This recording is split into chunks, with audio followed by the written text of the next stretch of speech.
லவ்தேத்தூர் இயேசுஸ் கிறிஸ்துஸ். இயேசு கிறிஸ்துவுக்கு புகழ்.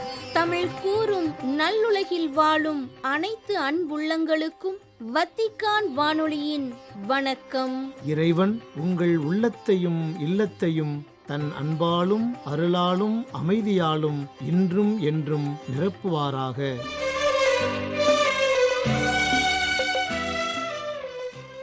அன்பு நேயர்களே, வத்திக்கான் வானொலி இன்று உங்களுக்கு வழங்க இருப்பவை தடம் தந்த தகைமை, அன்னை ஓர் அதிசயம் மற்றும் செய்திகள். தடம் தந்த தகைமை. ஆலயம் கட்ட ஓபீரிலிருந்து பெறப்பட்ட பொன். ஆண்டவரின் இல்லம் அடிக்கல் நாட்டப்பட்டது முதல் முழுமை பெறும் வரை சாலமோனின் திட்டம் இனிதே நடந்தேறியது. இவ்வாறு ஆண்டவரின் இல்லம் கட்டி முடிக்கப்பட்டது. பின்பு சாலமோன் ஏதோம் நாட்டின் கடலோர பகுதிகளான எட்சியோன் கெபேருக்கும் ஏலோத்துக்கும் சென்றார். ஈராம் கப்பல்களையும் கடல் வல்லாரையும் தம் பணியாளர் பொறுப்பில் சாலமோனிடம் அனுப்பி வைத்தார். அவர்கள் அரசர் சாலமோனின் பணியாளர்களுடன் ஓபீருக்கு சென்று அங்கிருந்து 18,000 கிலோகிராம் பொன் கொண்டு வந்து அவரிடம் கொடுத்தனர். அன்னை ஓர் அதிசயம். வேலூர் மறைமாவட்டத்தில் உள்ள விண்ணரசி பேராலயம். அன்பு நேயர்களே, அன்னை ஓர் அதிசயம் எனும் நமது நிகழ்வில் இன்று நாம் வேலூர் மறைமாவட்டத்தில் உள்ள விண்ணரசி பேராலயம் பற்றிய கருத்துக்களை காண இருக்கின்றோம். இப்பேராலயம் பற்றிய கருத்துக்களை நம்முடன் பகிர்ந்து கொள்ள இருப்பவர் அருள் முனைவர் ராய் லாசர். லவ்தாத்தோ சி, இறைவா உமக்கே புகழ் என்ற திருத்தந்தை பிரான்சிஸ் அவர்களின் சுற்றுமடல் வெளிவந்த 10ஆம் ஆண்டு நிறைவை முன்னிட்டு ரோமில் நடைபெற இருக்கும் நிகழ்வில் பங்கேற்பதற்காக இத்தாலியின் ரோம் நகர் வந்திருக்கும் அருள் தந்தை ராய் லாசர் அவர்கள் நமது வத்திக்கான் வானொலி நிலையத்திற்கு வருகை தந்து விண்ணரசி பேராலயம் பற்றிய கருத்துக்களை நம்முடன் பகிர்ந்துள்ளார். அருள் முனைவர் ராய் லாசர் அவர்களை வேலூர் மறைமாவட்டத்தில் உள்ள விண்ணரசி பேராலயம் பற்றிய கருத்துக்களை எடுத்துரைக்க எம் வத்திக்கான் வானொலி நேயர்கள் சார்பில் அன்புடன் அழைக்கின்றோம். வத்திக்கான் ரேடியோ நேயர்களுக்கு வணக்கம். இறை ஆசீர்.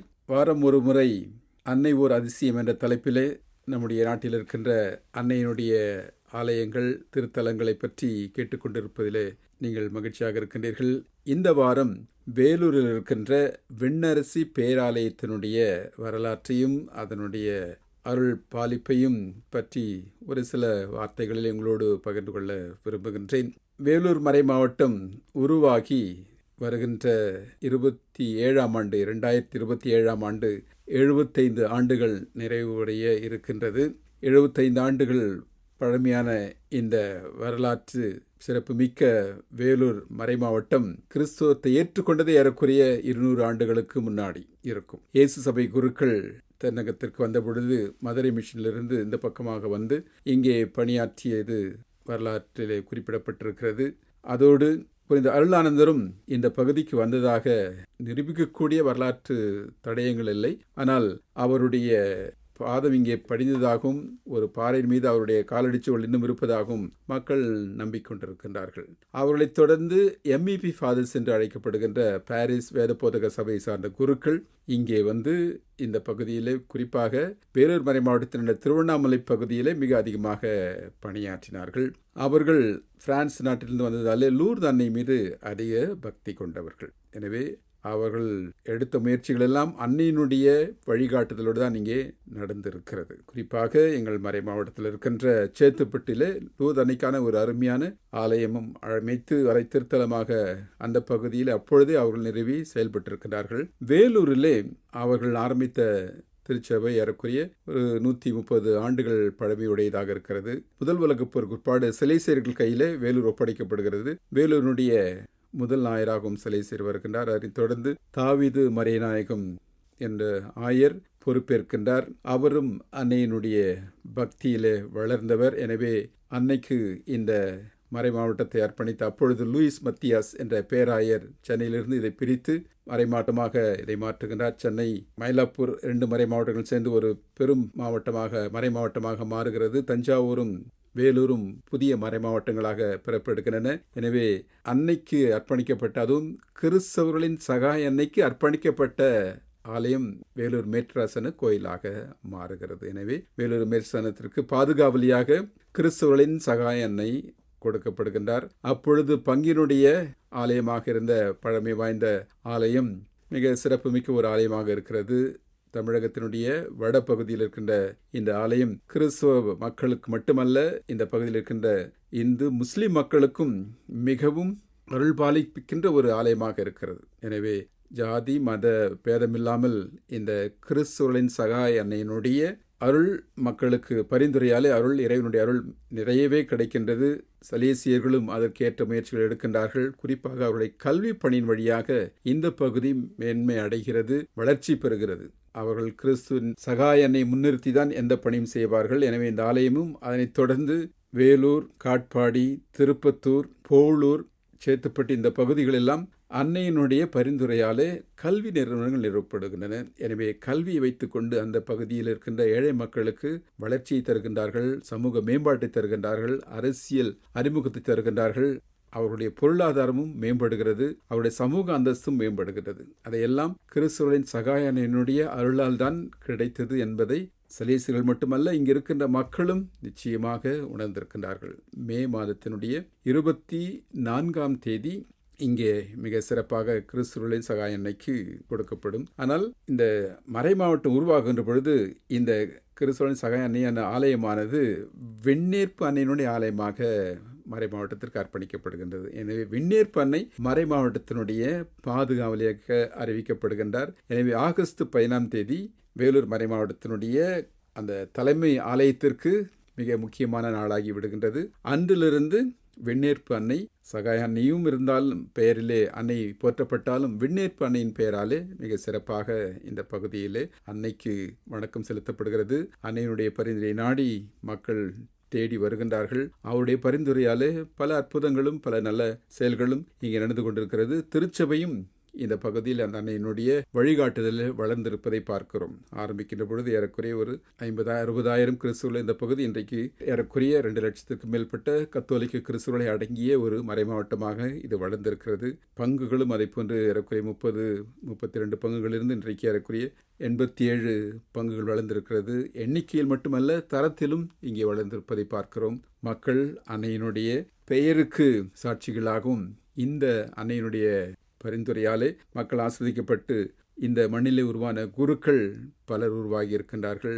இந்த மண்ணிலே உருவான குருக்கள் பல நாடுகளுக்கு சென்று இன்றைக்கு பணியாற்றி கொண்டிருக்கின்றார்கள். அதே போல அருட்சகோதரிகளும் இங்கிருந்து பலர் உருவாக்கி இருக்கின்றார்கள். இந்த அன்னையினுடைய வழிகாட்டுதலில் உருவான கல்வி நிறுவனங்களிலே பயின்ற எல்லா மத மக்களும் இந்த பகுதியிலே அதற்கு ஒரு சாட்சியாக இருக்கின்றார்கள்.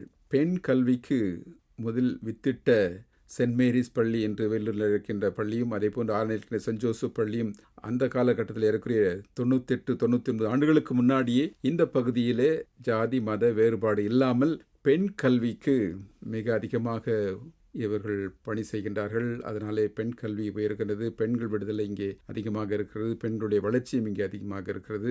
ஏழை மக்களாக இருந்தாலும் கல்வியினாலே இங்கே முன்னேற்றம் காணுகின்றார்கள். இதற்கெல்லாம் இந்த வெண்ணேற்பு அன்னையினுடைய ஆசீரும் அவருடைய பரிந்துரையும் தான் காரணமாக இருக்கிறது என்பதை நாங்கள் நம்புகிறோம், மக்களும் நம்புகின்றார்கள். அந்த நம்பிக்கையில் தான் இந்த ஆலயத்தினுடைய வரலாறு நமக்கு ஒரு சாட்சியமாக அமைகின்றது. பழைய ஓட்டு கோவிலாக இருந்த இந்த வெண்ணேற்பு அன்னையினுடைய பேராலயம் 25 ஆண்டுகளுக்கு முன்னாடி அகற்றப்பட்டு புதிதாக ஒரு ஆலயம் கட்டி எழுப்பப்படுகின்றது. அதனுடைய வெள்ளி விழா அடுத்த வருடம் இருக்கின்றது. இந்த ஆலயம் ஒரு விதத்தில் ஒரு சிறப்புமிக்க ஆலயம், ஒரு வண்ண அதே நேரத்தில் ஒரு புதிய நவீன கட்டடக்கலையில கட்டப்பட்ட ஒரு ஆலயமாக இருக்கிறது. ஒரு டென்ட் மாதிரி ஒரு கூடாரம் போன்று அமைக்கப்பட்டிருக்கிறது, எண் வடிவ கூடாரம். அதில் அன்னையினுடைய உருவத்தை மொசைக்காக பீடத்தில் சோற்றிலே பதிக்கப்பட்டிருக்கிறது. ஆலயத்தை சுற்றி இருக்கின்ற கண்ணாடிகளிலே விவிலியத்தினுடைய காட்சிகளும், கீழ் பகுதியிலே விவிலியத்தினுடைய ஜெபமாலையுடைய காட்சிகளும் வண்ண கண்ணாடிகளாலே அலங்கரிக்கப்பட்டு மிக அழகாக தோற்றமளிக்கிறது. அதை போன்று மிக காற்றோட்டமுள்ள ஒளி, இயற்கை ஒளியே இருக்கின்ற ஒரு மிக அழகான ஒரு ஆலயமாக இருக்கிறது. அதற்கு முன்னாடி மிக பரந்த ஒரு மைதானமும் இருக்கின்றது. அதனை சுற்றிலும் கவின்மிகு காட்சிகள் அமைக்கப்பட்டிருக்கிறது. ஜெபமாலை காட்சிகள், மற்ற அன்னையினுடைய சிறப்புகளை சொல்லுகின்ற காட்சிகள் எல்லாம் இருக்கிறது. எனவே இந்த தமிழகத்தினுடைய வடபகுதிக்கு அழகான ஒரு கோவிலாக, அன்னைக்கு அர்ப்பணிக்கப்பட்ட ஒரு கோயிலாக இருக்கிறது. அன்னையினுடைய பரிந்துரையாலே அருள் தருகின்ற ஒரு புனித தலமாகவும் இந்த ஆலயம் இருப்பதிலே எங்களுக்கெல்லாம் மிக மகிழ்ச்சி. அன்னைக்கு நன்றி செலுத்துகின்றோம். இந்த ஆலயம் உருவாக காரணமாக இருந்த எல்லா குருக்களையும் ஆயர்களையும் நினைத்து நன்றி சொல்கின்றோம். இந்த ஆலயத்திலே பணியாற்றியவர்களுக்காகவும் நாங்கள் நன்றியோடு ஜெபிக்கின்றோம். இந்த ஆலயத்தினுடைய மூல பாதுகாவலியாக இருக்கின்ற விண்ணேற்பு அன்னை நம்முடைய வாழ்க்கையினுடைய போராட்டங்களுக்கு பதில் சொல்கின்ற ஒருவராகவும், இந்த போராட்டம் மிக்க வாழ்க்கையிலே வெற்றி பெற்றுவதோடு மட்டுமல்லாமல் இந்த வாழ்க்கையினுடைய நிறைவை நாம் விண்ணகத்திலே பெறுவதற்கு நமக்கு வழிகாட்டுகின்ற ஒருவராகவும் இருக்கின்றார். இந்த அன்னையினுடைய அருளை பற்றி, அவருடைய பரிந்துரை பற்றி மக்கள் அதிகமாக சொல்லுவது, எதை கேட்டாலும் நம்பி வந்து அன்னையினுடைய பாதத்திலே நாம் சரணடைந்து, அம்மா உங்களால் மட்டுமே முடியும் என்று கேட்கின்ற பொழுது அதை தட்டாமல் எங்களுக்கு அளிக்கின்றார் என்று பல மக்கள் சொல்வதை கேட்டிருக்கின்றோம். அதே போன்று இந்த வருடம் திருவிழா நேரத்திலும் பலர் இந்த அன்னைக்கு இந்துக்கள், முஸ்லிம்கள் காணிக்க நேர்ச்சி செய்து வந்திருந்தார்கள். நவநாளிலே ஒரு நாள் நான் ஆலயத்திற்கு பின்னாடி இருக்கின்ற அந்த பாவசிங்கத்தனம் தொட்டி என்ற இடத்துல வந்து அமர்ந்து ஜெபித்துக் கொண்டிருக்கின்ற பொழுது என் அருகே ஒரு அம்மா வந்து என் தோள் மீது கையை வைத்து என்னுடைய கவனத்தை திருப்ப பார்த்தார்கள். நான் திரும்பி பார்த்த பொழுது தோத்திரம் சாமி என்று சொன்னார்கள். அவர்கள் சொன்ன விதத்திலே தெரிந்தது அவர்கள் கிறிஸ்தவர்கள் அல்ல என்று சொல்லி. கூட 2 பிள்ளைகளும் இருந்தார்கள். அல்லது ஒரு பெண், ஒரு ஆண் இருந்தார்கள். பார்த்தபோது ஒரு அவருடைய பிள்ளைகளாக இருக்க வேண்டும் நினைத்தேன். அப்புறம் சொன்னாங்க, இது என்னுடைய மகன், அது என்னுடைய மருமகள் ஃபாதர். நாங்கள் சித்தூரிலிருந்து வருகின்றோம். சென்னையில், வேலூரிலிருந்து ஏறக்குறைய ஒரு ஆந்திராவில் இருக்கின்ற, முன்னாடி தமிழகத்திலிருந்து சித்தூர் ஒரு 40 கிலோமீட்டர் தொலைவில் இருக்கிறது. நாங்கள் முஸ்லீம் தான். ஆனால் வருடம் இந்த திருவிழா நாட்களில் கண்டிப்பாக இந்த மாதாவை, இந்த அம்மாவை பார்க்க, மாதா என்று சொல்வது இந்த அம்மாவை பார்க்க நாங்கள் வந்து நேர்ச்சி செலுத்தி விட்டு செல்வோம். இன்றைக்கு நாங்கள் வாழ்ந்து கொண்டிருப்பது இவர்களால் தான். எங்கள் பிள்ளைகள் படித்து முடித்து நல்ல ஒரு வேலை கிடைத்ததும் நல்ல குடிமக்களாக வாழ்ந்து கொண்டிருப்பது இந்த அன்னையினுடைய, இந்த அம்மாவால் அருளால் தான் ஐயா. அதனால வந்து கொண்டிருக்கிறோம். எங்களுக்கு இந்த நம்பிக்கை இருக்கிறது, எங்கள் பிள்ளைகளுக்கு இருக்கிறது. எங்கள் கணவர் கொஞ்ச காலமாக ஒரு மனது கசந்து போயிருக்கின்றார். அதனால அவர் வரமாட்டேன் என்று சொல்லுகின்றார். இப்பொழுது நான் வந்திருப்பது, அவரும் மீண்டுமாக, அவர் அன்னையினுடைய பக்தராக தான் இருந்தார், மீண்டுமாக அன்னை கைவிடவில்லை என்பதை அவர் உணர வேண்டும். எங்களுக்கு அந்த நம்பிக்கை இருக்கிறது. அன்னை எந்த காலத்திலும் எங்களை கைவிடவில்லை, இந்த அம்மா எங்களை எந்த காலத்தில் கைவிடவில்லை, அவரையும் கைவிடவில்லை என்ற உணர்வை, நம்பிக்கை அவருக்கு தர வேண்டும்.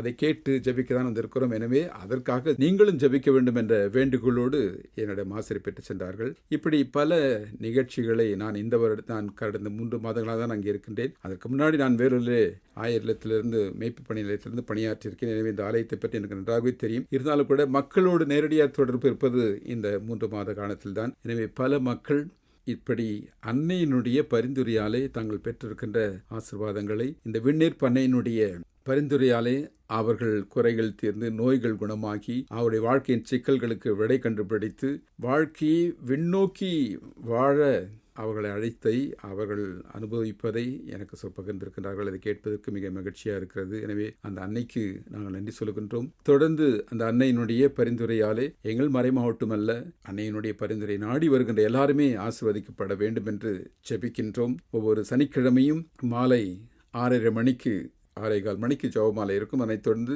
6:30 மணிக்கு விண்ணேற்பு அன்னைக்கென்று சிறப்பு நவநாள் ஜெபமும் தொடர்ந்து திருப்பலியும் நடைபெறும். எனவே விருப்பமானவர்கள் அந்த நேரத்தில் உங்களுடைய விண்ணப்பங்களை எங்களுக்கு அனுப்பலாம், நாங்களும் ஜெபிப்போம். இந்த விண்ணேற்பு அன்னையத்திற்கென்று தனி யூடியூப் சேனலும் ஆரம்பித்திருக்கின்றோம். அசம்ஷன் கத்தீட்ரல் வெல்லூர் அந்த பெயரிலே இந்த யூடியூப் சேனல் இருக்கிறது.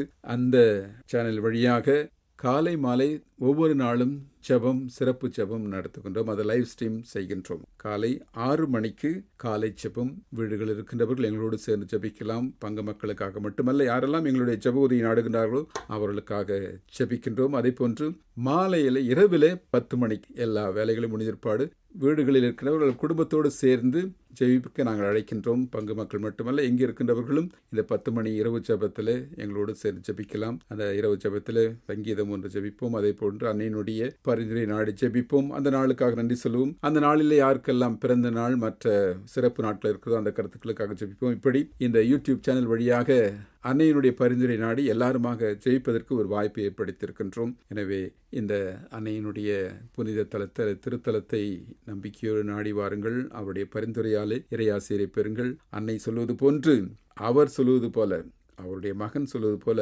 வாழ்ந்து வாழ்வில் ஜெயிக்க அன்னை உங்களுக்காக பரிந்து பேச வேண்டும் என்று சொல்லி உங்கள் அனைவருக்கும் விண்ணேற்பனையினுடைய ஆசிரியரையும் வாழ்த்தையும் தெரிவித்துக் கொள்கின்றேன். இதன் வரையிலே இந்த சிறிய உரைக்கு செவி கொடுத்த உங்களுக்கு நன்றி. வத்திக்கான் ரேடியோவினுடைய நேயர்கள் அனைவருக்கும் இறை ஆசிர், வத்திக்கான் ரேடியோ இயக்குநர்களுக்கும் பணியாளர்களுக்கும் எங்களுடைய நன்றியும் ஜெபத்தையும் வாழ்த்தையும் தெரிவித்துக் கொள்கின்றோம். அன்னையினுடைய பரிந்துரையாலே உங்கள் பணி இன்னும் பலருக்கு சென்று சேர வேண்டும். பலருக்கு அன்னையினுடைய அருளையும் பரிந்துரையும் ஆண்டவருடைய ஆசிரியரையும் பெற நீங்களும் அற்புதமான கருவிகளாக இருக்கிறீர்கள். பணி தொடர உங்களையும் வாழ்த்தி ஜெபிக்கின்றேன். நன்றி. அனைவருக்கும் ஆசிர். நன்றி தந்தையே.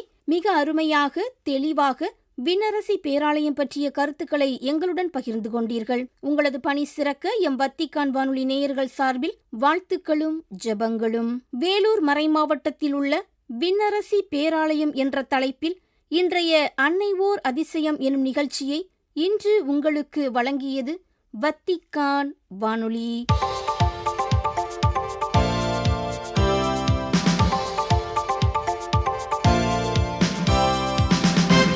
செய்திகள். ஒரே நபரிடம் செயல்படும் தூய ஆவியின் ஆற்றல் ஒரே நேரத்தில் அனைவருக்கும் செல்கிறது. ஒவ்வொருவரும் தங்கள் சொந்த கொடையை அனுபவிப்பது மட்டுமல்லாமல் அதை மற்றவர்களுடன் பகிர்ந்து கொள்வதன் வழியாக அந்த அருள் பழுகி பெருகுகிறது என்றும், ஒவ்வொருவரும் மற்றவரின் கொடைகளின் பலன்களை தங்களது சொந்த கொடைகளைப் போல அனுபவிக்கிறார்கள் என்றும் எடுத்துரைத்தார் திருத்தந்தை 14ஆம் லியோ. செப்டம்பர் 18 வியாழனன்று வத்திக்கானில் தங்களது சபைகளின் பொது பேரவைகள் மற்றும் மன்றங்களில் பங்கேற்கும் பங்கேற்பாளர்களுக்கு உரையாற்றிய போது இவ்வாறு கூறினார் திருத்தந்தை 14ஆம் லியோ.